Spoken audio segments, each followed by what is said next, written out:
I guarantee that you can't guess which major US city has the highest mountain peak located within city limits. But first, be sure to follow for more geography content.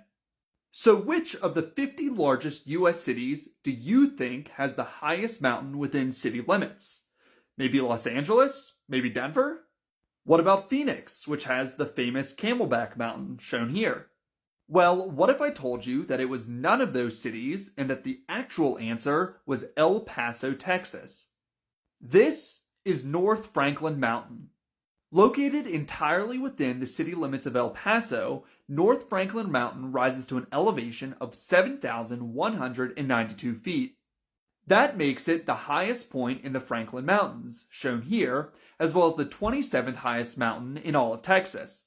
Now, I should note that there are areas within the city limits of Colorado Springs that are higher than North Franklin Mountain, but these areas are the lower slopes of higher mountains and not the actual peaks themselves. Additionally, the highest point in the city limits of Salt Lake City is the summit of Grandview Peak, which rises to an elevation of 9,410 feet, which makes it more than 2,000 feet higher than North Franklin Mountain. But since for this analysis, I'm only considering the 50 largest cities in the United States and not the 50 largest metro areas, Salt Lake City doesn't qualify.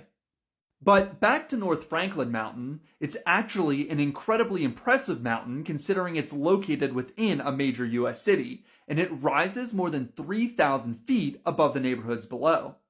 In fact, it's the fifth most prominent mountain in all of Texas. It's also a lot more difficult to summit than you might expect, given its location. Climbing North Franklin Mountain requires a minimum of a 5-mile hike that gains more than 2,200 feet in elevation. However, if you're willing to put in the effort, then at the summit you'll be treated to views of New Mexico, Mexico, and of course, El Paso. Did you know that El Paso had the highest mountain peak of any major city in the country? Let me know in the comments and be sure to follow for more.